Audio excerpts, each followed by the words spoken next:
حي على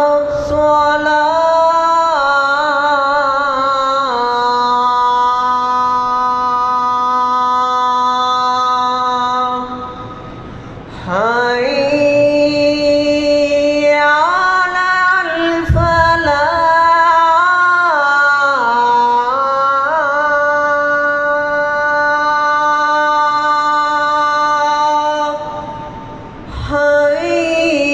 حي على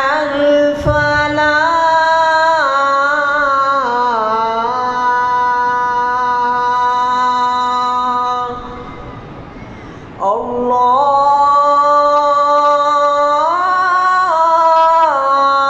الله أكبر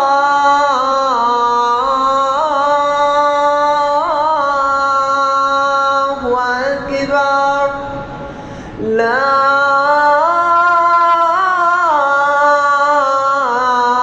إله إلا الله.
إن الحمد لله نحمده ونستعينه ونستغفره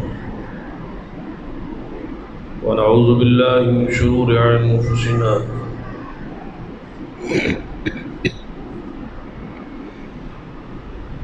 ومن سيئات أعمالنا من يهد الله فلا مضل له ومن يضلل فلا هادي له أشهد أن لا إله إلا الله وحده لا شريك له وأشهد أن محمدا عبده ورسوله أما بعد فإن خير الحديث كتاب الله وخير الهدي هدي محمد صلى الله عليه وآله وسلم وشر الأمور محدثاتها وكل محدثة بدعة وكل بدعة ضلالة أما بعد فأعوذ بالله السميع العليم من الشيطان الرجيم من همزه ونفخه ونفثه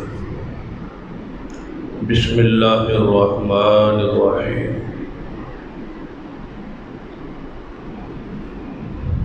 لقد رضي الله عن المؤمنين إذ يبايعونك تحت الشجرة فعلم ما في قلوبهم فأنزل السكينة عليهم وأثابهم فتحا قريبا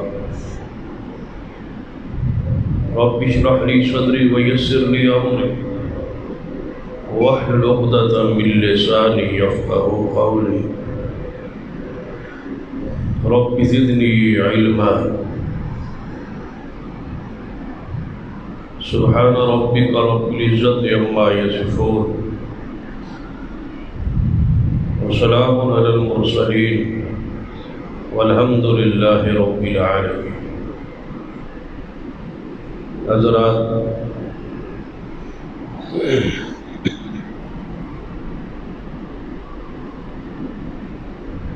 گزشتہ کل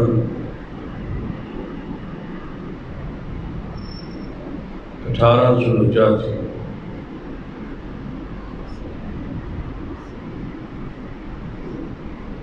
جس دن شہادت سیدنا عثمان رضی اللہ تعالی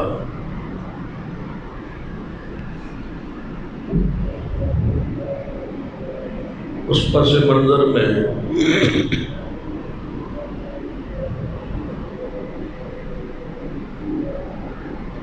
آج کے خطبہ جمعہ میں مولد پارک میں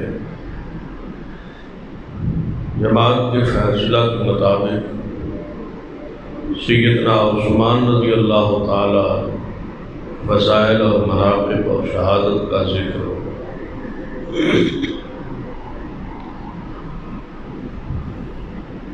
اسی مناسبت سے آیت مبارکہ پڑھے۔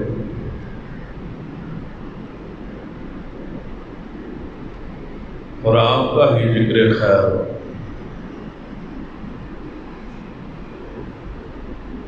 لیکن اس سے پہلے ضروری ہے کہ چند تمہیدی گزارشات صحابہ کرام رضوان اللہ علیہ مجمعین کے حوالے سے ہر مسلمان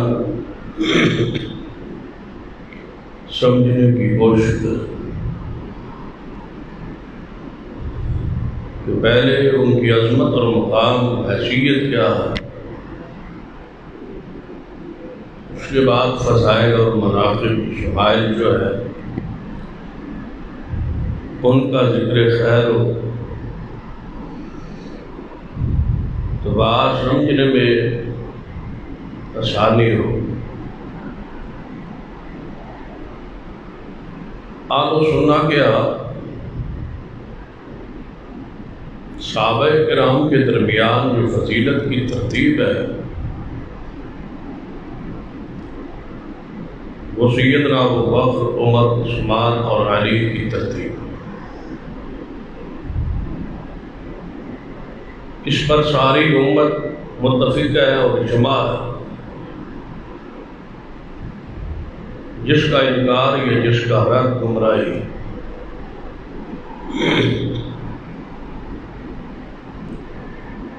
ان چار شخصیات کی اس ترتیب پر اور فضیلت کی اس ترتیب پر پہرہ دینا یہ ہمارا دینی فریضہ ہے۔ اس ترتیب کو مٹانے کے لیے اور اس ترتیب سے ہٹنے کے لیے بہت سارے جو ہے وہ انداز اپنائے، لیکن آج تک امت اس ترتیب پر موجود ہے اور کھڑی ہے اور ثابت قدم ہے، اور یہ دلائل قرآنی اور حدیثی دلائل سے ثابت ہے کہ ابوبکر، عمر، عثمان اور علی رضوان اللہ علیہ مجمعین۔ اس کے آس پاس بہت سارے کانٹے بچھائے تاکہ یہ ترتیب نہ رہے، حالانکہ یہ ترتیب آسمانی ہے، یہ ترتیب الہی ہے۔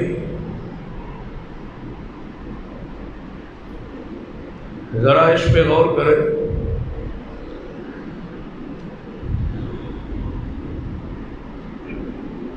ایک تو ہے نبی علیہ السلام کے بعد ابوبکر، عمر، عثمان اور علی کا منصب خلافت پہ آنا،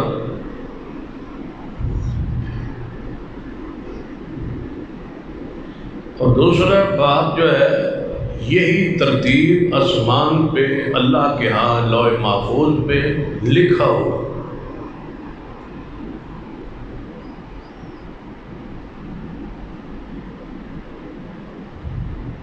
یعنی انسان دنیا میں نہیں آئے،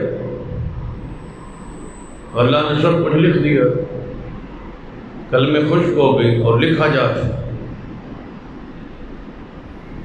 اب صرف دنیا میں زہر ہونا باقی ہے، میرے بارے میں کیا لکھا ہے اور آپ کے بارے میں کیا لکھا ہے،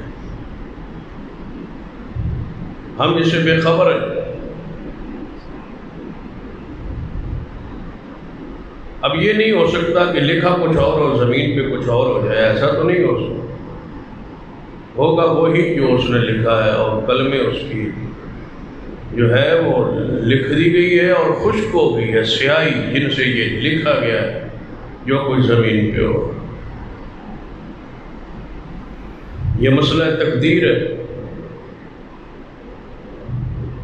تو گویا اللہ نے ایسا ہی لکھا تھا جیسا ہوا، کہ پہلے ابو بکر آئیں گے، پھر عمر آئیں گے، پھر عثمان اور علی آئیں گے۔ تو یہ ترتیب بھی ترتیب زمین کی تو نہیں ہے، یہ ترتیب آسمان پر ہے۔ تو جب یہ ترتیب ظاہر ہو، اس کے لیے اسباب پیدا ہو، ذرائع پیدا کر کے اللہ نے اسی ترتیب سے جس طرح لکھا تھا اس طرح ہو گیا۔ اب اس پر ایمان لانا واجب ہے، اس پر پہرا دینا واجب ہے، اور کانٹوں کو چننا واجب ہے جو اس کے آس پاس کانٹے بچھائے۔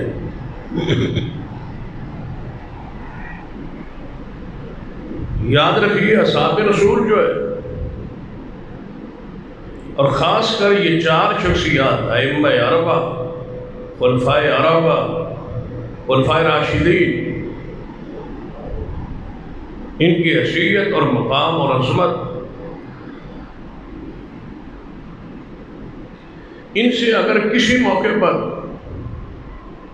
کوئی ایسی بات ہوئی ہے جس کو ہماری زبان میں یا شریعت کی زبان میں گناہ کہا جاتا ہے، اگر کوئی ایسا عمل سرزد ہوا ہے تو یہ بھی یاد رکھے وہ عمل بطور کفر اور بطور گناہ اور نافرمانی کے طور پہ نہیں ہوا۔ ایک ہوتا ہے کہ صحابہ کرام نے وہ بطور نافرمانی، بطور کفر اور فسق اور فجور کے طور پہ وہ گناہ کیا، یا ان کی عادت تھی گناہ کرنا، ایسی کوئی بات، بلکہ اس کفر اور گناہ فسوق جو ہے، ایک تو ہے کہ شریعت میں حرام ہے، اس میں کوئی شک نہیں، لیکن صحابہ کرام کی تربیت جو طبیعت تھی اس میں ہی یہ چیزیں ناپسندیدہ ہیں۔ کرہ الیکم الکفر والفسوق والعصیان، قرآنی نص ہے کہ ہم نے ناپسندیدہ کر دیا ان کے دلوں میں، ان کی طبیعت میں کفر کو، نافرمانی، اور ایمان کی حلاوت پاتا ہی وہ ہے۔ صحیح بخاری کی حدیث ہے، جس بندے کے اندر یہ وصف ہو وہ ایمان کی حلاوت اور مٹھاس محسوس کرے گا کہ اس کا واپس کفر میں جانا ایسے اس کو لگے جیسے آگ میں چھلانگ لگا۔ صحابہ کرام کی طبیعت ڈھل گئی تھی، شریعت میں، اطاعت میں، فرما برداری میں، گناہ سے وہ نفرت کرتے تھے، گناہوں سے دور رہتے تھے، گناہوں سے محفوظ رہتے تھے۔ ان کی طبیعت نیکی والی بن گئی۔ ہم نیکی کرتے ہیں سوچ کے، کوشش کر کے، دماغ پر بوجھ ڈال کے، نہ چاہتے ہوئے بھی بعض نیکیاں کرتے ہیں، لیکن صحابہ کرام کی طبیعت ہی نیک تھی، وہ نیکی خوشی سمجھ گئی، طبیعت سمجھ گئی، زندگی کا حصہ سمجھ گئی، ثواب سمجھ گئی، اجر سمجھ گئی، اللہ کی رضا سمجھ گئی۔ ہمارے گناہ کی طرف قدم آسانی سے چلتے ہیں، نیکی کی طرف مشکل چلتے ہیں۔ صحابہ کرام کے قدم نیکی کی طرف بڑھتے تھے۔ طبیعت ڈھل گئی تھی کتاب و سنت کی اطاعت. اور اگر کوئی ایسی کتاب یا ایسے الفاظ یا کوئی ایسے اعمال کہیں دیکھو اور پڑھو جس میں صحابہ کرام رضوان اللہ علیہ مجمعین کی کوئی خطا یا غلطی یا گناہ تم پڑھو، تو اس بارے میں محدثین کرام نے، علماء امت نے ایک انداز اپنایا کہ وہ تقاضا فسق نہیں ہے گناہ، اس میں کوئی حکمت ہے. فسق نہیں ہے، فجور نہیں ہے، اس میں کوئی خاص حکمت. کیوں؟ حکمت کیا ہے؟ کہ اللہ تعالیٰ چاہتا ہے کہ دین مکمل ہو جائے، دین کامل ہو جائے، اور وہ ہو نہیں سکتا جب تک کسی صحابی رسول سے کوئی ایسا عمل واقع نہ ہو جس کو ہماری زبان میں گناہ کہا جاتا ہے. شریعت کیسے مکمل ہو؟ ذرا دوبارہ غور کریں.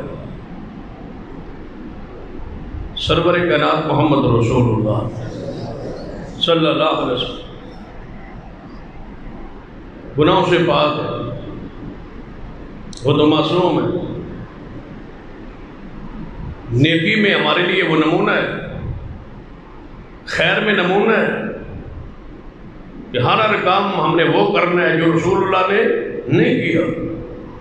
جو رسول اللہ نے کیا ہے وہ کرنا ہے، جو نہیں کیا حضور نے وہ نہیں کرنا. یہ سنت ترقی ہے. جو حضور نے نہیں کیا وہ نہ کرے، جو حضور نے کیا وہ کرے. اب حضور سے تو وہ کام ہو نہیں سکتا جسے گناہ کہا جاتا، تو شریعت مکمل کیسے ہو؟ حضور تو گناہ کریں گے نہیں، حضور تو گناہ کا سوچیں گے نہیں. حضور علیہ الصلوۃ والسلام سے تو گناہ ہو سکتا نہیں. پھر شراب کون پیے جس پر حد لگے تاکہ دین مکمل ہو؟ زنا کا گناہ کس سے ہو تاکہ اس پر کوڑے برسیں اور شریعت مکمل ہو؟ حد قذف کس پر لگے تاکہ شریعت مکمل ہو؟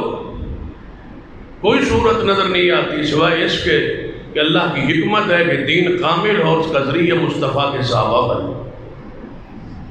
صحابہ کو ذریعہ بنایا گیا اسلام کی تنفیذ کا، اسلام کے نفاذ کا. اگر اس طرح سمجھنے میں مشکل ہے تو آسان لفظوں میں سمجھاتا ہوں. نبی علیہ السلام نماز میں بھولے، 4 رکعتیں پڑھانی تھی، کتنی پڑھا دی؟ 2. کبھی 4 پڑھانی تھی، پڑھا دی 5. حضور سے ساہو بھول ہوئی.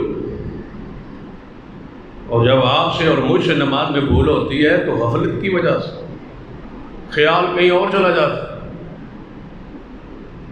حضور علیہ السلام جب نماز میں بھولتے تھے تو کیا غفلت کے طور پر نہیں؟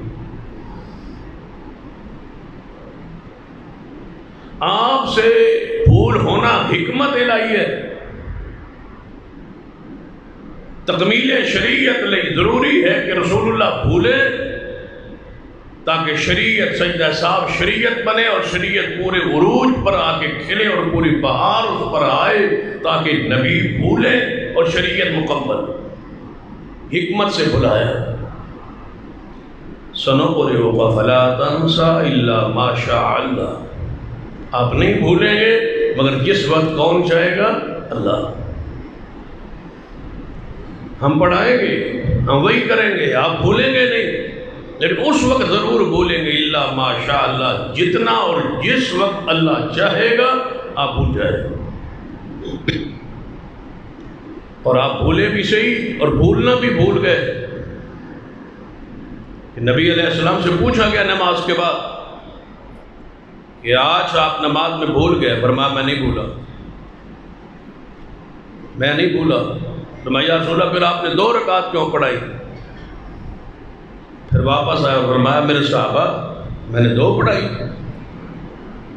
جی ہاں یا رسول اللہ زور کی رکعت تو 4 ہیں اور آپ نے آج 2 پڑھائی. فرمایا میں بھول جاتا ہوں جیسے تم بھول جاتے ہو، بھول جاؤ تو سبحان اللہ کہہ دیا۔ تو نبی علیہ الصلوۃ والسلام کی یہ بھول حکمت پر ہے، غفلت پر نہیں، نعوذ باللہ، سستی کی وجہ سے نہیں، نعوذ باللہ۔ ہماری بھول سستی پر ہے، غفلت پر ہے، خیالات کی تبدیلی پر ہے، خیالات کی اور جانے پر ہے۔ رسول اللہ کی بھول اللہ کی حکمت ہے، جس کو اور آسان لفظوں میں سمجھاتا ہوں۔ کچھ چیزیں ایسی ہے جو حضور کی شان کے لائق تھی، نبوت کے لائق تھی، وہ کام حضور سے کروائے گئے تاکہ شریعت مکمل ہو۔ اس پر بہت ساری بات ہو سکتی ہے۔ حضور آئے، نماز پڑھانے لگے، اقامت ہو گئی۔ حضور اقامت کے بعد فرمایا میرے صحابہ یہیں کھڑے رہنا، میں ذرا گھر سے ہو کے آتا ہوں۔ ساتھ ہی اجرا تھا حضور چلے گئے، صحابہ کھڑے ہیں سب ہو۔ کچھ دیر بعد حضور تشریف لے آئے، آپ کے وجود سے پانی کے قطرے ٹپک رہے تھے جیسے بندہ نہا کے آتا ہے۔ آتے ہی آپ نے نماز پڑھی، سلام پھیرنے کے بعد فرمایا کہ میں غسل بھول گیا تھا، میں نے غسل کرنا تھا۔ یہ حکمت ہے، اللہ حضور سے کروا رہا ہے تاکہ ہمارے لیے سنت بنے، ہمارے لیے دین بنے، ہمارے لیے شریعت بنے، شریعت کامل ہو، مکمل ہو، اس کے مسائل امت کے سامنے ظاہر ہو۔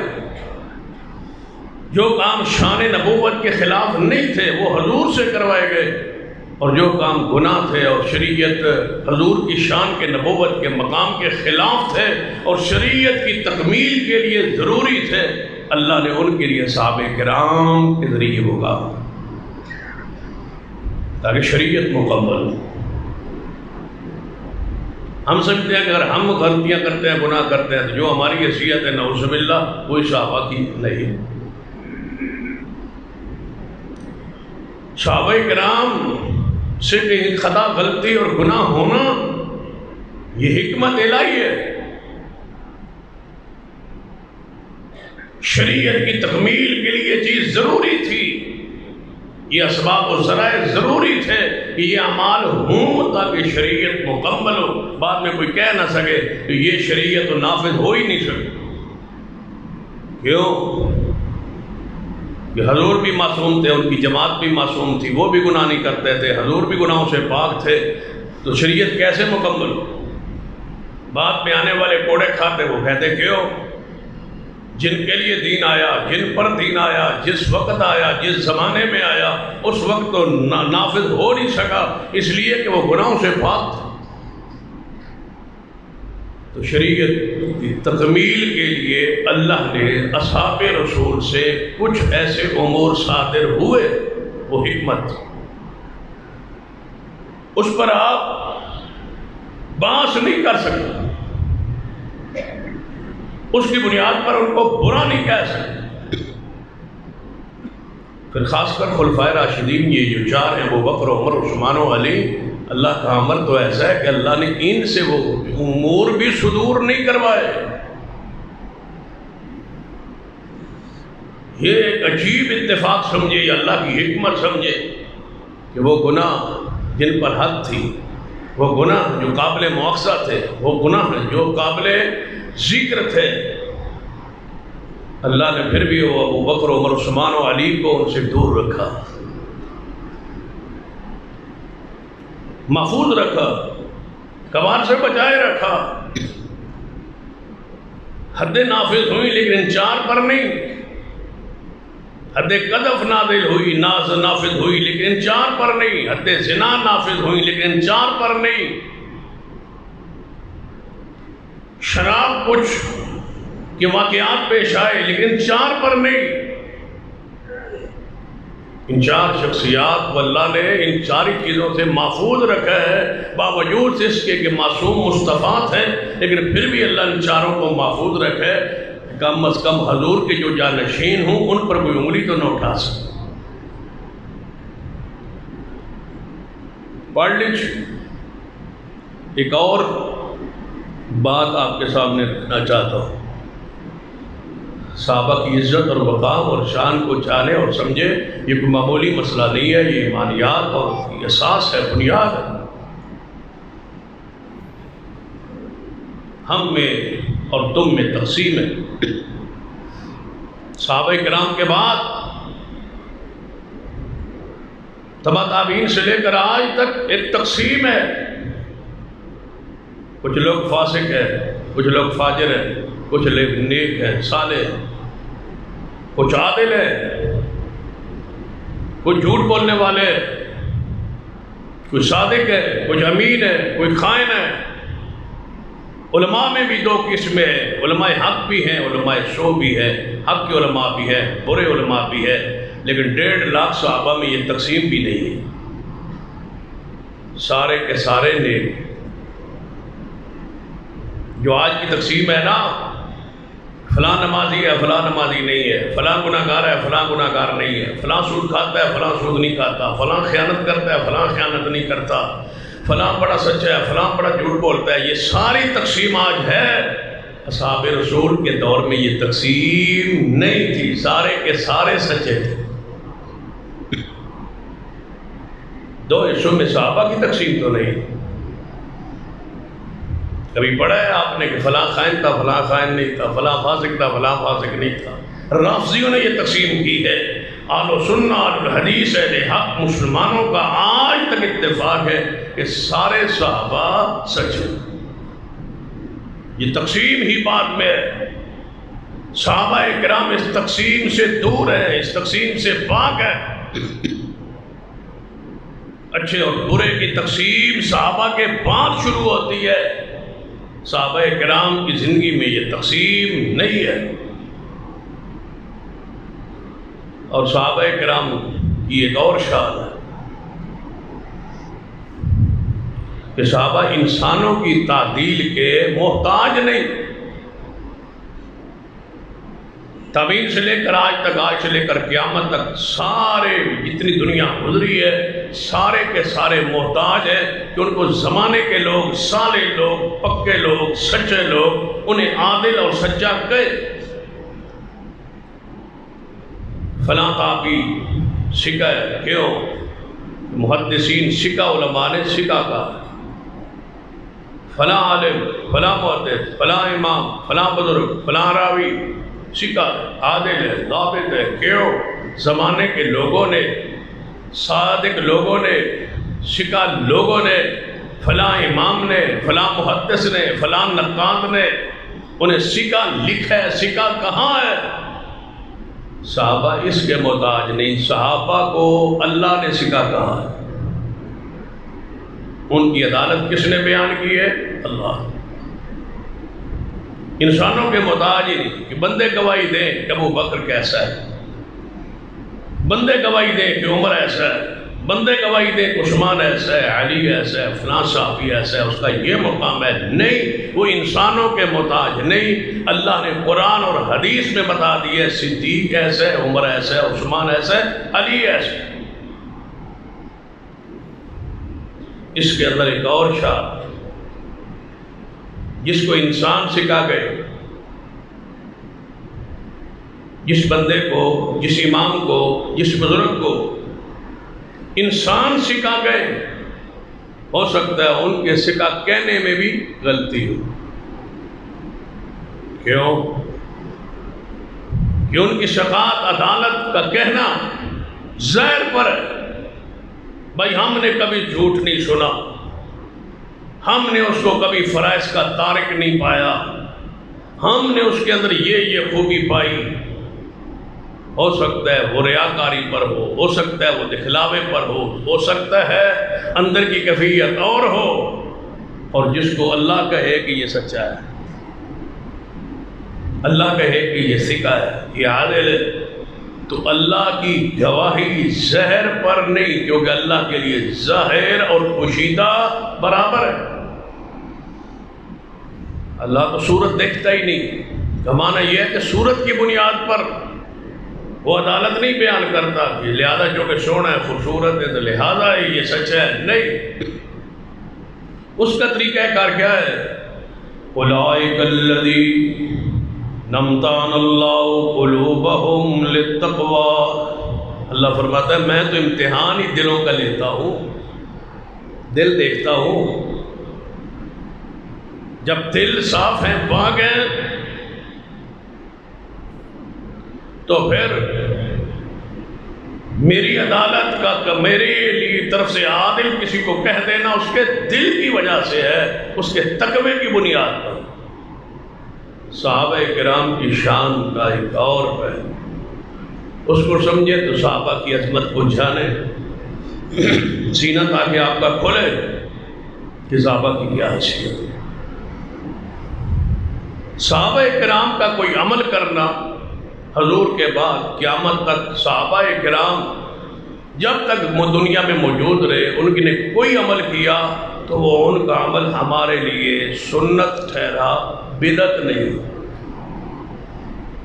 صحابہ موضوع بدعت،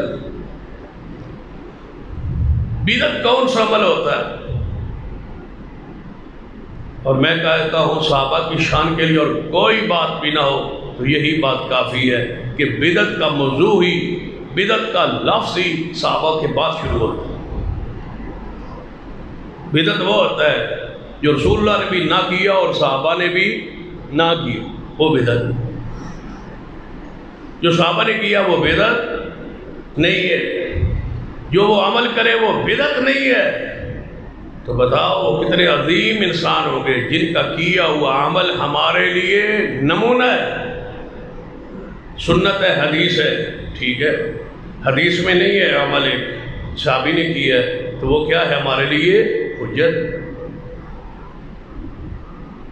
یا قرآن و حدیث کو ایسا سمجھنا جیسے صحابہ نے سمجھا یہ ہمارے لیے حجت ہے، کیوں کہ صحابہ کا سمجھنا حق، ہمیں غلطی لگ سکتی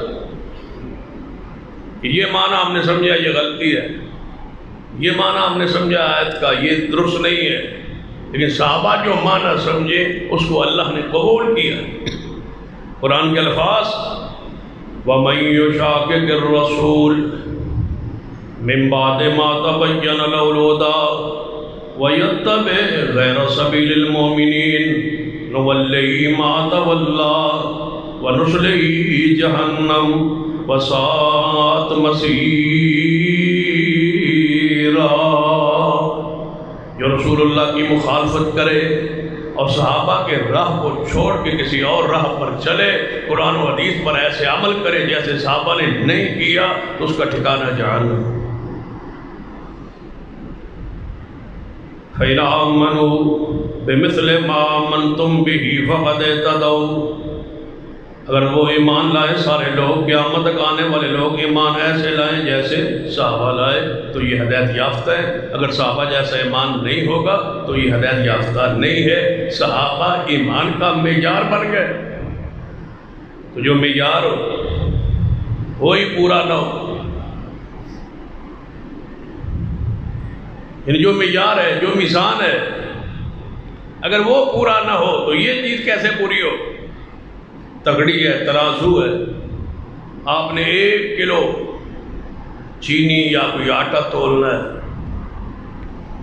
تو کیا کریں گے آپ؟ ایک طرف آٹا رکھیں گے، چینی تولنی ہے تو ایک طرف کیا رکھیں گے؟ چینی رکھیں گے، دوسری طرف چینی رکھ دیں، اس طرف آٹا رکھ دیں، دونوں برابر برابر کلو آپ نہیں تول سکتے، جتنی مرضی کوشش کر لیں کلو پورا نہیں تول سکتے آپ، وہ دونوں برابر ہو جائیں گے لیکن کلو ہو یہ نہیں ہو سکتا۔ تولنے کے لیے ضروری ہے کہ دوسری طرف کیا ہو؟ 1 کلو کا وہ جو اس سے آپ تولتے ہیں وہ وٹا وہ رکھیں 1 کلو کا، پھر کلو کو تولیں۔ دوسری طرف اگر وزن پورا ہے تو تولے گا، بندہ کہتا ہے یہ چینی کلو ہے، دوسری طرف 2 کلو رکھا ہوا وٹا، تو یہ نہیں ہے، میزان اصل ہے۔ رب کہتا ہے وہ مومن ہوگا جس کا ایمان صحابہ جیسا ہوگا۔ اگر صحابہ مومن نہیں ہے تو پھر یہ مومن کیسے ہوگا؟ وہ تو وزن ہے، وہ تو میزان ہے، وہ تو ترازو ہے، وہ تو معیار ہے، وہ تو کسوٹی ہے۔ اسے تو پرکھنا ہے، اسے تو دیکھنا ہے، اسے تو ملانا ہے، وہ تو نمونہ ہے۔ لہذا صحابہ کرام کا عمل بدعت نہ ہونا، سنت ہونا، دین ہونا، قابل اجر و قابل ثواب ہونا صحابہ کی سب سے بڑی فضیلت اور عظمت۔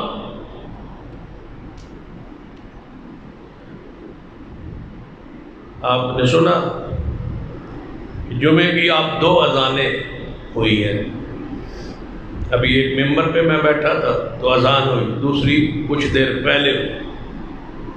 یہ جو پہلی اذان آپ نے دی یہ کس نے شروع کی؟ سیدنا عثمان رضی اللہ تعالی عنہ۔ تو آپ کس کی آواز پہ آئے؟ عثمان کی آواز پر، عثمان کے طرف، عثمان کا وہ جو دل کی کیفیت تھی کہ لوگ وقت پر جمعے پر آئیں، اذان ہونی چاہیے۔ کتنے محسن ہیں امت کے عثمان رضی اللہ تعالی۔ تو ایک بندہ اٹھ کے کہتا ہے عثمان والی اذان بدعت ہے، تو اس بدعتی کا یہی علاج ہے کہ وہ بدعتی ہے، عثمان کا عمل سنت۔ لوگ پوچھتے کہ عثمان والی اذان تم دیتے ہو، سیدنا عمر والی جو 20 تراویح ہیں تم وہ کیوں نہیں پڑھتے؟ تو ہم کہا کرتے کہ جس طرح سیدنا عثمان سے جمعے کی پہلی اذان دینا ثابت ہے، اسی طرح سیدنا عمر سے 20 تراویح اگر ثابت ہوتی تو اللہ کی قسم ہم پڑھتے۔ ہم اس لیے نہیں پڑھتے کہ 20 ان سے ثابت نہیں ہے اور اذان سیدنا عثمان سے ثابت، ہم دیتے۔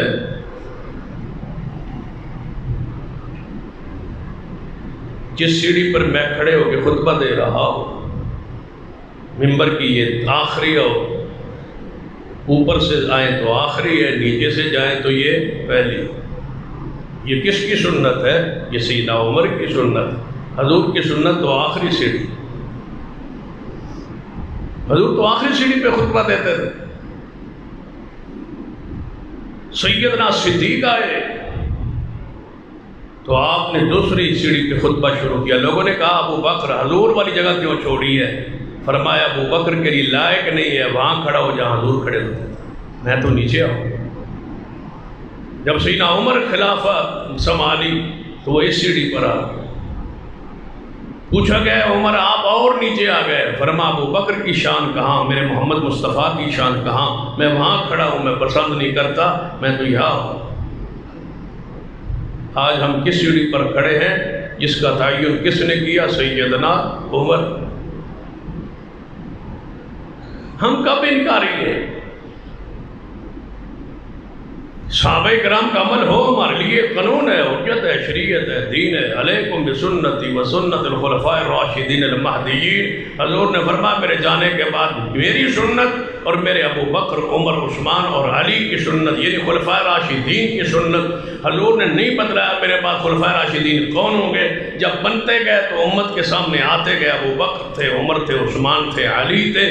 آیت استخلاف جو ہے وہ پوری ہوئی، وہ آیت خلافت اللہ نے ترتیب کے ساتھ جب پوری کی تو حضور کی حدیث سمجھ آ گئی کہ میرے بعد جس کی بات ماننا ہے وہ ابو بکر ہے، وہ عمر ہے، وہ عثمان ہے اور وہ علی۔ ان صحابہ میں آج ذکر خیر تو عثمان کا تھا۔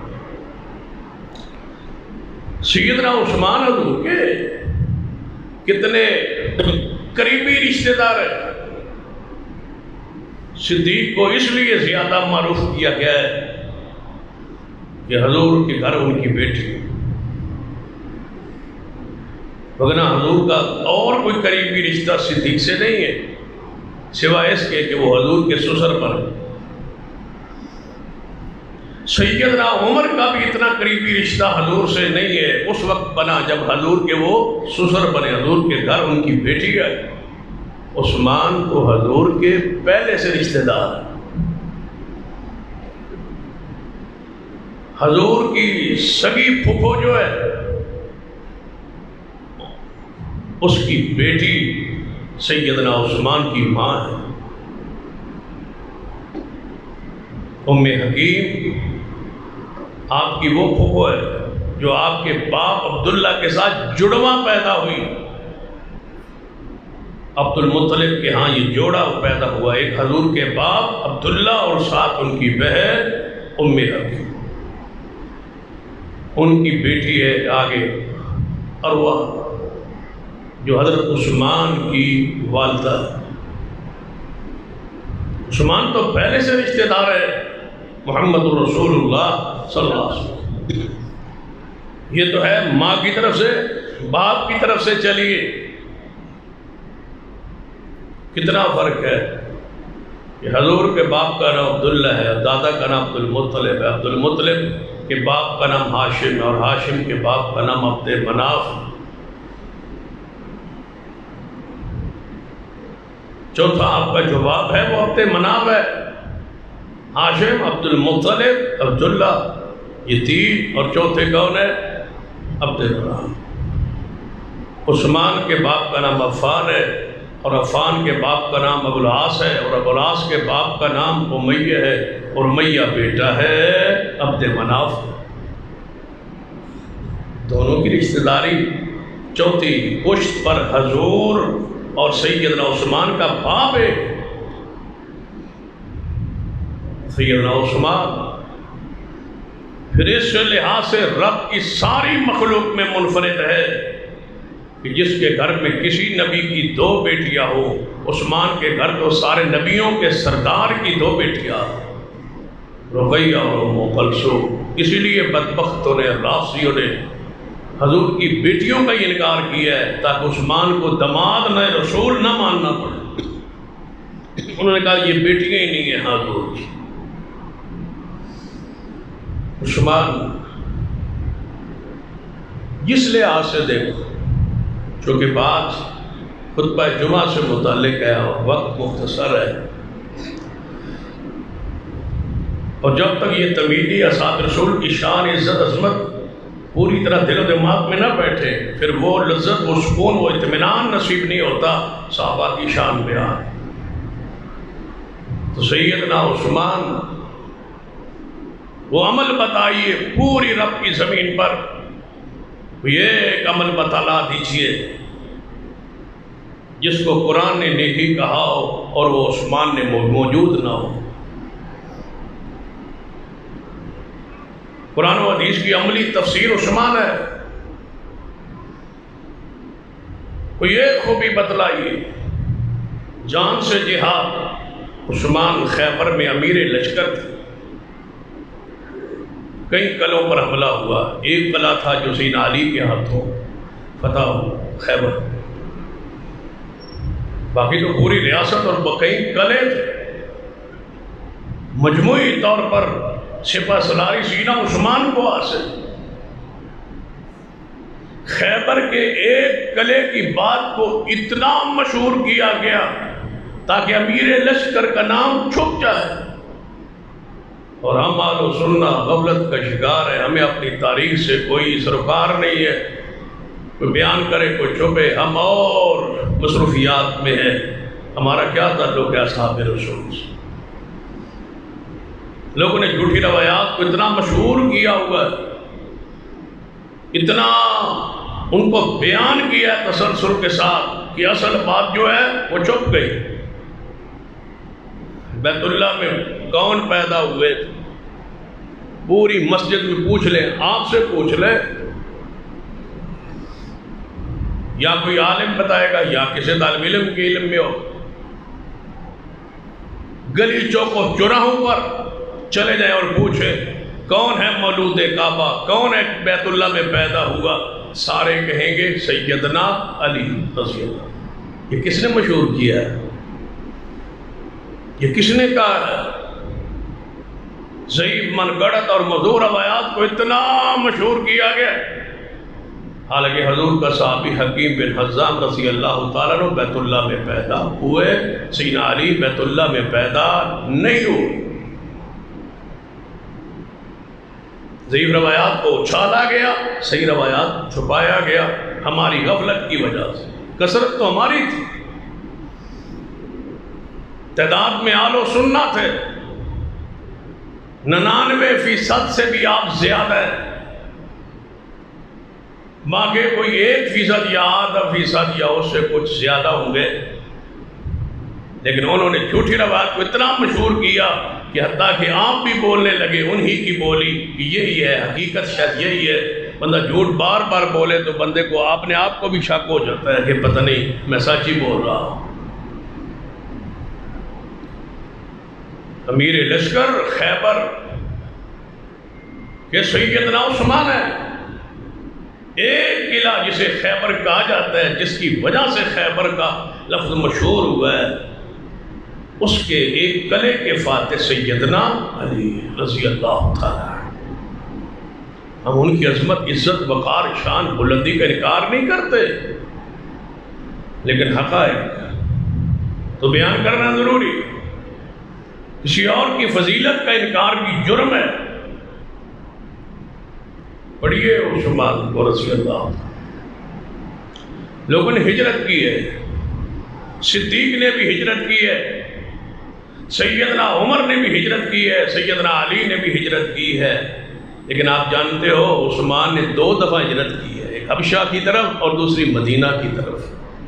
اس کو چھپایا گیا ہے، جس کے نے 2 ہجرتیں کی۔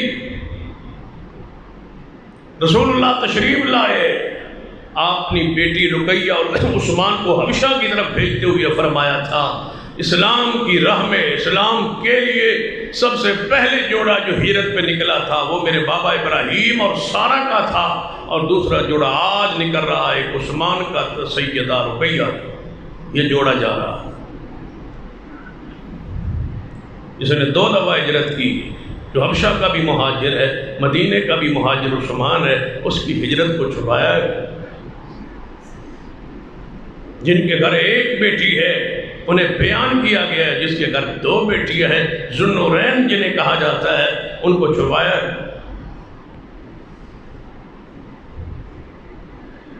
جو خیبر میں امیر لشکر تھے ان کو چھپایا گیا ہے، جو ایک قلعے کے فاتح تھے ان کو بیان کیا گیا ہے۔ انصاف کیا جائے، بیان میں بھی تاریخ کو مسخ نہ کیا جائے۔ آگے بڑھئے، عثمان سے بڑھ کے کون ہے جسے اللہ کی راہ میں مال پیش کیا ہو؟ آپ نے 1400 سالہ تاریخ کو ذہن میں رکھ کے سوچنا ہے، بھلا کوئی اتنا بڑا انسان آیا ہوگا؟ جیش الاسرہ ہے، 32,000 مجاہدین کی فوج ہے، جن کی تیاری کرنی ہے اور تبوک کا سفر کرنا ہے، اور کسی کے پاس سواریاں نہیں۔ جو سواریاں کم ہے وہ مطلوب ہے۔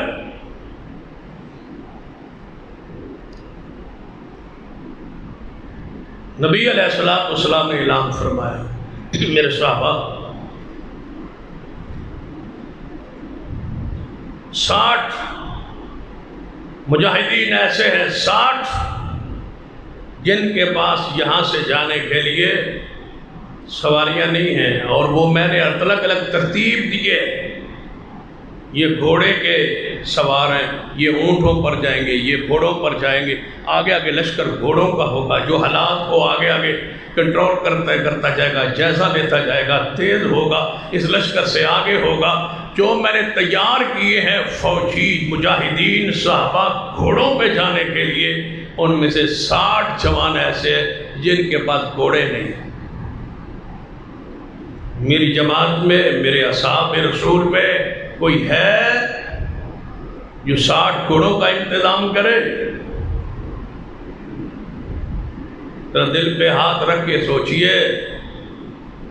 برا کہنا آسان ہے، تنقید کرنا آسان ہے۔ سیدنا عثمان کھڑے ہوئے، یا رسول اللہ 60 گھوڑے میرے استقبال سے کھلوا لیجیے۔ 60 کے 60 حاضر ہیں، پھر واپسی پہ میرے نہیں ہوں گے، یہ بھی لکھ لو، پھر واپسی پر میرے نہیں ہوں گے، یہ واپسی پر بیت المال کے لیے خاص ہیں، وقف ہیں۔ 60 گھوڑے میں عثمان دینے کا اعلان کرتا ہوں۔ فرمایا میرے صحابہ 960 صحابہ ایسے ہیں جن کے پاس کوئی سواری نہیں۔ فرمایا یا رسول اللہ کیا چاہیے؟ فرمایا ان کے لیے اونٹ چاہیے۔ فرمایا 960 اونٹ ہی عثمان دینے کا انعام تھا۔ بنائیے قیمت اور سوچیے۔ حضور نے فرمایا میرے اصحاب کچھ درم و دینار بھی مطلوب ہے، لہذا کوئی ہے جو درم و دینار، اس وقت درم و دینار کاغذ کے نہیں ہوتے تھے یا سکہ کرنسی چاندی میں ہوتی تھی یا سونے کے سکے۔ سیدنا عثمان کھڑے ہوئے، فرمایا محبوب جی آپ حساب بتا دیں، جتنا مطلوب ہے مقصود ہے وہ میں دینے کے لیے تیار ہوں۔ بندہ کہتا ہے یار کوئی اور بھی بولو، کوئی اور بھی کہو۔ پھر یہاں سنارے سونے کا کام کرنے والے بیٹھے، 5.5 کلو سونا عثمان نے پیش کیا ہے غزوہ تبوک کے۔ پھر گالی دینے کیڑی دیر لگتی، اس کے لیے تو زبان جدوں گندی کرنی ہو بندہ کر سکتا ہے۔ فرمایا 5.5 کلو سونے کی کرنسی عثمان نے پیش کی۔ پھر ہوا کیا؟ رسول اللہ ممبر سے پھر نیچے ہوتا ہے، حضور ممبر پہ کھڑے تھے، حضور آگے بڑھے، درمیان میں عثمان بیٹھے تھے جا کے۔ حضور چلتے چلتے صفے چیرتے چیرتے عثمان کے پاس پہنچ گئے اور سیدنا عثمان کو اٹھا کے جب ڈال، اور یہاں سے لے کر وہاں جاتے تک حضور پتہ کہ زبان پہ کیا کہتے تھے، قط یا عثمان، قط یا عثمان، بس کر عثمان، بس کر دے عثمان۔ فرماتے یا رسول اللہ اور چاہیے تو فرمائیے۔ فرمایا عثمان بس کر عثمان۔ اور پھر وہاں جا کے جب بھی ڈال کے فرمایا وہ الفاظ جو آج تک تاریخ نے حدیث نے محفوظ رکھے ہوئے ہیں، اور ایسے الفاظ دنیا میں کسی انسان کے لیے نہیں بولے گئے، وہ الفاظ حضور نے بجا کے وہاں فرمایا معذر عثمان، معذر عثمان ما ملا بعد اليوم۔ ان الفاظ کے معنی بیان کیجیے۔ معذر عثمان ما ملا بعد اليوم، آج کے بعد عثمان جو چاہے کرتا پھرے، عثمان پر جنت واجب ہے۔ دوسرا بات، معذر عثمان ما ملا بعد اليوم، آج کے بعد کوئی گناہ عثمان کو نقصان نہیں دے گا۔ معذر عثمان ما ملا بعد اليوم، آج کے بعد عثمان سے کوئی گناہ ہو جائے، کوئی خطا ہو جائے، کوئی غلطی ہو جائے، پھر بھی سن لو عثمان جنت میں جائے گا۔ عثمان اور گناہوں کا حساب کتاب ہی نہیں رہا۔ اس لیے تو حضور نے فرمایا تھا قیامت دن ہوگا، آپ نے فرمایا میرے صحابہ میرا حساب ہوگا، سب سے پہلے میرا حساب۔ کس کا؟ محمد مصطفیٰ صلی اللہ علیہ وسلم۔ یا رسول اللہ آپ کا بھی حساب ہوگا؟ فرمایا ہاں، میں اللہ کے سامنے سب سے پہلے جاؤں گا، اللہ پوچھے گا محبوب کیسے آئے ہو، خیر وفیت رب مجھ سے پوچھے گا، اسی کو آپ نے فرمایا میرا بھی حساب۔ یہ عاجزی ہے حضور کی۔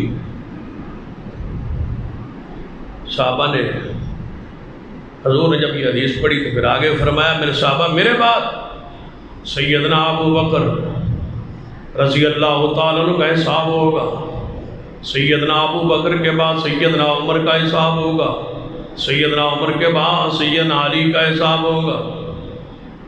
سیدنا علی جو اللہ کے سامنے پیش ہوئے تو صحابہ نے جب ترتیب تھوڑی سی بدلی نا تو صحابہ نے پوچھا یا رسول اللہ عثمان کا ذکر نہیں کیا آپ نے، اب ابو بکر عمر اور علی فرما رہے عثمان کا نام نہیں لیا آپ نے۔ فرمایا میرے صحابہ عثمان کا حساب نہیں ہوگا، معذر عثمان ما ملا بعد اليوم. حدیث کا معنی ہی سمجھ آتا ہے معذر عثمان ما ملا بعد اليوم. یہاں مال نہیں پوچھے جائیں گے، عثمان سے امال نہیں پوچھے جائیں گے، عملوں کا سوال ہی نہیں ہوگا عثمان سے. معذر عثمان ما ملا بعد اليوم. جس کی خطائیں، جس کی غلطیاں اعمال پر متجناب اثر انداز ہوں، اس کے بارے حساب ہوتا ہے. عثمان معذر عثمان ما ملا بعد اليوم. عثمان کا حساب کا معاملہ اللہ نے ختم کر دیا، بغیر حساب کے عثمان جنت میں جائے. عثمان رضی اللہ تعالی عنہ. رسول اللہ کتنے خوش تھے عثمان سے، کتنے راضی تھے عثمان سے. شاہ ولی اللہ محدث دہلوی رحمہ اللہ نے ذالک الخلفاء میں یہ بات لکھی ہے کہ میرے اور آپ کے محبوب جناب محمد صلی اللہ علیہ وسلم اپنے گھر پاک میں تشریف لے آئے. ام المومنین سیدہ عائشہ رضی اللہ تعالیٰ عنہا سے پوچھا گھر میں کوئی کھانے کے لیے چیز ہے؟ مجھے بھوک ستا رہی ہے، کوئی چیز ہے کھانے کی؟ فرمایا محبوب جی گھر میں تو کچھ نہیں. آپ فرمایا چلو کچھ نہیں تو پھر نماز پڑھتے ہیں، مسجد نبوی میں جا کے اللہ کا ذکر کرتے ہیں، نماز پڑھتے ہیں، نفلی نماز. کیوں قرآن کا حکم ہے یا ایھا الذین آمنوا استعینوا بالصبر والصلاۃ ان اللہ مع الصابرین. جب کوئی مشکل وقت آئے تو نماز سے مدد طلب کرو. نماز پڑھتے ہیں، اللہ سے دعا کرتے ہیں. اما جی عائشہ رضی اللہ تعالیٰ فرماتی ہیں تھوڑی دیر گزری، میرا دروازہ کھٹکا، دروازے پہ آئی، پوچھا کون؟ فرمایا عثمان. فرمایا رسول اللہ گھر موجود ہیں؟ فرمایا عثمان نہیں. کہاں ہے؟ فرمایا حضور تو مسجد میں ہے. فرمایا اما جی مسجد پہ جانے کا معمول کے مطابق تو وقت نہیں ہے، کیوں تشریف فرما ہوئے مسجد میں؟ فرمایا عثمان کئی دن ہو گئے گھر کے چولہے میں آگ نہیں جلی. حضور علیہ السلام کو بھوک مبارک تھی. آپ نے پوچھا گھر میں کوئی کھانے کی چیز؟ میں نے فرمایا گھر میں کھانے کے لیے کوئی چیز نہیں ہے. رسول اللہ مسجد میں تشریف لے گئے. سیدنا عثمان رضی اللہ تعالیٰ گھر گئے. تھوڑی دیر بعد واپس آئے. کچھ آٹا اٹھایا ہوا، کچھ گوشت اٹھایا ہوا،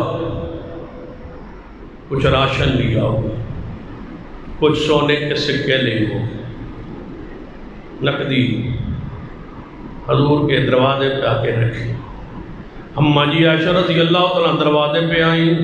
فرمایا اماں جی یہ وصول کریں اور حضور کے لیے کھانا پکائیں، تیار کریں. اور جب بھی کوئی ایسا مسئلہ پیش آئے عثمان کو یاد کر لیا کرو. ہمارے حالات اتنے بھی خراب نہیں ہیں کہ حضور کے لیے کھانے وانے کا انتظام نہ فرما سکیں. ہمارے لیے حکم کر دیا کرو، عثمان کو پیغام دے دیا کرو. اماں جی ایسا فرماتی ہیں میں اٹھی آٹا گوندنا شروع کیا، کھانا پکانا شروع کیا. حضور تشریف لے آیا کہ پوچھا عائشہ یہ کھانا کہاں سے آ گیا، یہ آٹا اور گوشت کہاں سے آ گیا؟ میں نے عرض کی محبوب جی عثمان اس طرح آئے تھے. انہوں نے پوچھا، میں نے ذکر کیا، وہ لے آئے. آپ فرمایا عائشہ کیوں بتلایا عثمان کو؟ عثمان پریشان ہوگا. فرمایا محبوب جی انہوں نے اصرار کیا، میں نے بتا دیا. کھانا پک گیا، تیار ہو گیا، دسترخوان پہ لگ گیا. اماں جی عائشہ فرماتی ہیں میں دیکھ رہی تھی حضور کھانے لگے، میں بھی آپ کے ساتھ بیٹھ کے حضور لقمہ اٹھاتے تھے. ایک ایک لقمہ اٹھا کے فرمایا الحمدللہ. ساتھ آسمان کی طرف دیکھ کے کہتے تھے اے اللہ میں عثمان سے راضی ہوں، اے اللہ میں عثمان سے راضی ہوں، تو بھی عثمان سے راضی ہو جا. عثمان پر اللہ راضی ہے، رسول اللہ راضی ہے. قرآن کے الفاظ لقد رضی اللہ عن المؤمنین اذ یبایعونک تحت الشجرہ فعلم ما فی قلوبہم فانزل السکینۃ علیہم واصابہم فتحا قریبا. نبی علیہ السلام نے صلح حدیبیہ کا موقع ہے، 1500 صحابہ کرام، 1400 1450 یا 1500 صحابہ کرام نے سب نے بیت اللہ جانے کے ارادے سے رام باندھے ہوئے عمرہ کے لیے تشریف لے آئے. حدیبیہ کے مقام پہ پہنچے. کفار کی طرف آپ نے فرمایا کوئی ایک رسول بن کے جائے، کوئی ایک قاصد بن کے جائے، ایک پیغام رساں بن کے جائے. توجہ فرمانا، عربی کی زبان کے اندر قاصد کو رسول کہا جاتا ہے. رسول ہوتا ہے جس کو قاصد کو کیا کہتے ہیں عربی میں؟ رسول. تو یہاں ایک عالم نے بڑی پیاری بات لکھی ہے فرمایا محمد الرسول اللہ کہ اللہ کے رسول، اللہ کے قاصد، اللہ کا پیغام دینے والے رب کی زمین پہ محمد مصطفیٰ ہے، اور محمد کے رسول سیدنا عثمان ہے جو محمد کا پیغام لے کے گئے۔ عثمان و رسول اللہ، اللہ کے رسول کے رسول، اللہ کے رسول کے پیغام رسا سیدنا عثمان ہے۔ 1500 صحابہ کرام میں کون جائے گا جو اہل مکہ کے ہاں عزت ہو، احترام ہو، اکرام ہو، رعب ہو، دبدبا ہو؟ کون جائے گا؟ 1500 صحابہ میں سے جس پر نظر انتخاب پڑی وہ عثمان۔ فرمایا عثمان جائے۔ بیت اللہ میں پہنچے، تاخیر ہوئی واپسی پر، افواہ پھیلی عثمان جو اتنی دیر نہیں آئے، اہل مکہ نے شہید کر دیا۔ حضور تک اطلاع آ گئی کہ لگتا ہے عثمان کو شہید کیا ہے۔ پھر آپ نے ایک درخت کے نیچے سارے صحابہ کو 1500 کو بلایا اور خطبہ دیا اور فرمایا آؤ میرے ہاتھ پہ بیعت کرو، جتنی احرام کی حرمتیں اور پابندیاں ہیں آج کے بعد ختم ہے۔ اگر عثمان شہید ہو گیا ہے تو احرام کی نیت ختم ہے، عمرے کی نیت ختم ہے، یہیں سے جہاد کا آغاز ہوگا اور ہم عثمان کے خون کا بدلہ لیے بغیر واپس نہیں جائیں۔ عثمان شہید ہوا ہے تو پھر ابو بکر شہید ہو جائے، عمر شہید ہو جائے، علی شہید ہو جائے، محمد مصطفیٰ شہید ہو جائے، 1500 صحابہ ذبح ہو جائے، یہ گوارا ہے؟ عثمان کے خون کا بدلہ لیے واپس جائے، سفیر رسول کا بدلہ لیے بغیر واپس جائے؟ یہ نہیں ہو سکتا۔ انہوں نے عالمی قوانین کو توڑا ہے، میرے سفیر کو انہوں نے شہید کیا ہے، یہ اطلاع پہنچی ہے، ہم نے واپس نہیں جانا جب تک عثمان کے خون کا بدلہ نہیں لینا۔ رسول اللہ نے فرمایا صاف بشارت دیتا ہوں جو عثمان کے خون کے بدلے کے لیے محمد کے ہاتھ پہ بیعت کرے، میں اعلان کرتا ہوں ان میں سے کوئی بندہ جہنم میں نہیں جائے۔ جنہوں نے عثمان کے لیے بیعت کی وہ جہنم میں نہیں جائیں گے، جنہوں نے عثمان کے لیے بیعت کی وہ جہنم میں نہیں جائیں گے، تو عثمان خود کیسے جائے؟ اور پھر سب کے لیے ایک ہی آیت آئی، لقد رضی اللہ عن المؤمنین، اے محبوب فرما دیجئے میں نے تیرے صحابہ کے دلوں کو دیکھ لیا ہے، ان کے دلوں میں سوائے اللہ کی رضا کے لیے کچھ نہیں ہے، اگر یہ عثمان کے لیے شہید ہوتے ہیں تو میں اللہ بھی ان پر راضی ہوں۔ مقام درجہ ہے عثمان۔ آخری بات، عثمان کو اپنے گھر میں معصور کر دیا۔ بلوائی تھے، مصری تھے، یہودیوں کے تیار کرتا تھے، عبداللہ ابن سبا کی پارٹی تھی، اس نے لانگ مارچ کا اعلان کیا کہ ہم سیدنا عثمان کے خلاف یہاں سے نکلیں گے اور وہاں جا کے دھرنا دیں اور بیٹھ جائیں گے، اس وقت تک واپس نہیں آئیں گے جب تک عثمان خلافت کو چھوڑ نہ دے، مستعفی نہ ہو جائے، استعفیٰ نہ دے۔ یہ سب سے پہلا لانگ مارچ تھا اور یہ سب سے پہلے دھرنا تھا جو یہودیوں کی ایما پر ہوا خلافت عثمان کو ہٹانے کی۔ اور یہاں حضور کا فرمان تھا، اے عثمان ایک وقت آئے گا تو حق پر بھی ہوگا، تو ہدایت پر بھی ہوگا، تو مظلوم بھی ہوگا، تجھے اللہ خلافت دے گا۔ کچھ گروہ لوگ ایسے اٹھیں گے جو تیری خلافت کو چھڑوانا چاہیں گے، عثمان چھوڑنا نہیں،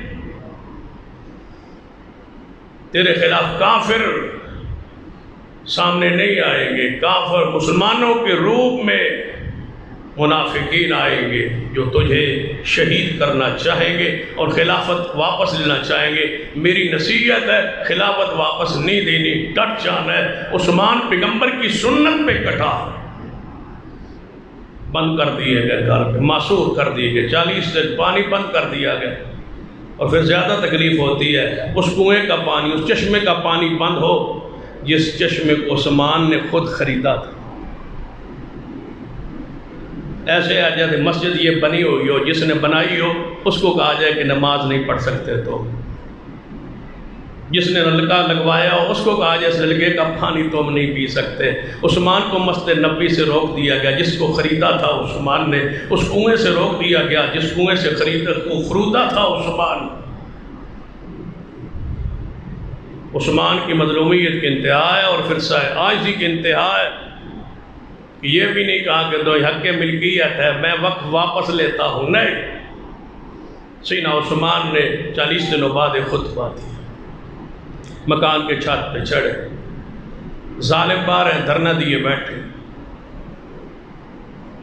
سیدنا عثمان اگر یہ خلافت چھوڑ دیتے تو یہ ریت بن جاتی، لوگ جس حکومت کے خلاف جس حکمران کے خلاف نکلتے اور اس سے استعفیٰ لے کے چند لوگ چاہے دھڑا ایک جتھا جاتا اور حکومت کو توڑ کے ختم کر کے واپس آ. اس روایت کو نہیں بننے دیا سب سے پہلے کس نے؟ عثمان. ایسا نہیں ہو، عثمان مضبوطی سے کھڑے. 40 دنوں بعد آپ نے خطبہ دیا. آپ نے فرمایا باغیوں، مصریوں، پلوائیوں، عراقیوں، مجھے بتاؤ کیوں تم مجھے قتل کرنا چاہتے ہو؟ میں نے جرم کیوں کیا ہے؟ کون سا کیا ہے؟ اسلام میں جانتے ہو 3 گناہ ہیں جس وجہ سے بندہ قتل ہوتا ہے. 3 گناہ.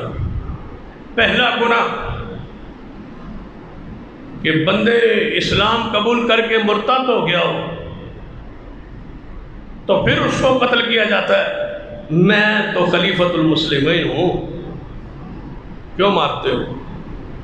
دوسری وجہ کہ بندے نے کسی جان کو مارا ہو، قتل کیا ہو. اللہ کی قسم میں نے تو کسی بندے پر ظلم نہیں کیا، کسی کو مارا نہیں ہے، مجھے کیوں مارتے ہو؟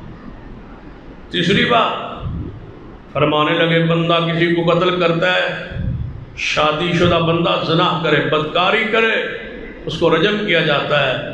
میں اللہ کی قسم مکان کے چھت پہ چڑھ کے آج 82 سال کی عمر میں عثمان بڑھاپے میں اعلان کرتا ہے اللہ کی قسم میں نے جاہلیت میں کفر میں بھی کبھی زنا نہیں کیا.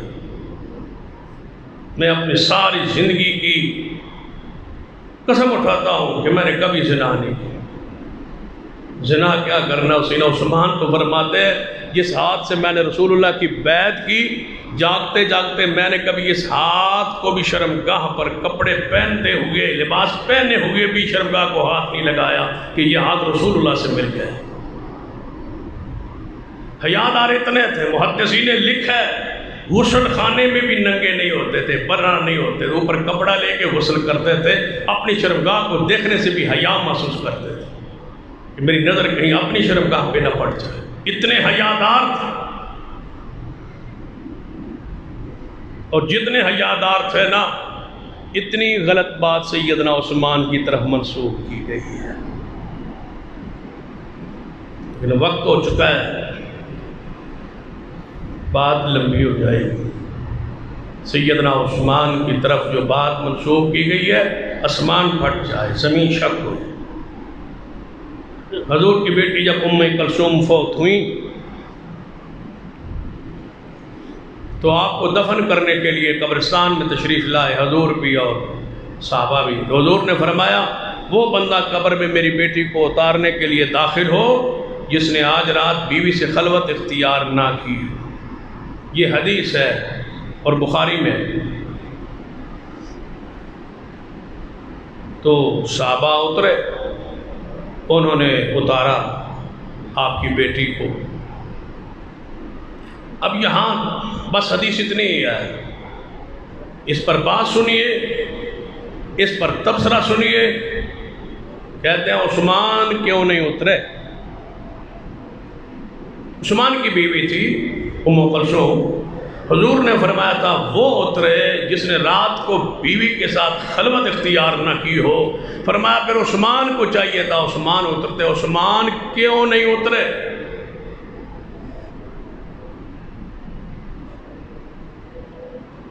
اب آگے کیا بتلاؤں آپ کو. کہتے ہیں پھر عثمان کیوں نہیں اترے؟ عثمان نے رات کو مردہ بیوی کے ساتھ خلوت اختیار کی ہوگی. یہ حضور کی بیٹی ہے. ظالموں کو، بدبختوں کو، بدنصیبوں کو، بد زبانوں کو یہ بھی یاد نہیں ہے کہ یہ حضور کی بیٹی. کہتے ہیں حیا کا پتہ لگنا تھا نا. حضور بتلانا چاہتے با کتنا حیا ہے. شور شرم محسوس کرتا ہے، جھجک محسوس کرتا ہے، حیا محسوس کرتا ہے اپنی بیوی کو دفن کرنے سے. شریعت کا تو کوئی مسئلہ نہیں. شریعت تو کہتی ہے بیوی کو غسل دے. شریعت تو کہتی ہے بیوی کا جنازہ پڑھیں، شریعت تو کہتی ہے کہ اپنی بیوی کو آپ دفن کریں، لیکن حضور سامنے ہے، باپ سامنے ہے بیٹی کا. حضور نے فرمایا میرے صحابہ میں سے اترے، حضور نے نہیں فرمایا حسین عثمان نہیں اترے، لیکن بدبخت عثمان کے حیا والی روایات پر پانی پھیرنے کے لیے اتنا سنگین الزام لگایا.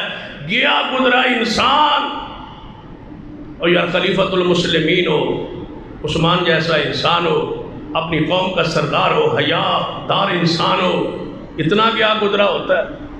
جتنے الفاظ آپ کی طرف منسوخ کیے گئے، عثمان مکان کے چھت سے نیچے اترے. جانتے ہو میرے مقام کو، فضیلت کو، اپنے مقام و فضیلت پر حدیث پڑھی، میں وہ عثمان ہوں، میں وہ عثمان ہوں، میں وہ عثمان ہوں. پھر نیچے اترے، بلوائی اندر داخل ہوئے، آپ کی داڑھی مبارک کو پکڑا، اور نائلہ سیدہ آگے تھی آپ کی زوج، اور انہوں نے ہاتھ آگے کیا اور تلوار ماری، سیدہ نائلہ کی انگلیاں کٹی. پھر عثمان کے سر پر، گردن پاک پر تلوار ماری اور آپ کے سر مبارک کو کاٹ دیا گیا. قرآن پڑھ رہے تھے، پجامے والا سوٹ پہن کے روزے کی حالت میں تھے. رسول اللہ نے فرمایا تھا خواب میں زیارت اسی دن ہوئی تھی، نائلہ کو بتلایا تھا کہ مجھے حضور خواب میں فرما رہے تھے عثمان جلدی آؤ، میں حوض کوثر پہ روزے کی افطاری کا انتظام کر رہا ہوں، تشریف لے آؤ. عثمان لگتا ہے میں آج شہید ہوں. یہ وہ شخصیت ہے جس کو جنازے پڑھنے سے اصحاب رسول کو روکا گیا. 17-18 کے قریب صحابہ نے رات کے اندھیرے میں حضرت عبداللہ بن زبیر رضی اللہ تعالیٰ نے اپنی امامت میں نماز جنازوں کو پڑھایا اور بقیع سے پار ایک جنڈ میں دفن کیا. آج بھی جائیں تو بقیع سے تھوڑا سا رسول اللہ کے زمانے کا جو بقیع تھا اس سے ہٹ کے آپ کی قبر مبارک ہے، جو آج بقیع کے بڑھ جانے کی وجہ سے بقیع کا حصہ ہے. عثمان کو وہاں دفن کیا. اتنا مظلوم ترین انسان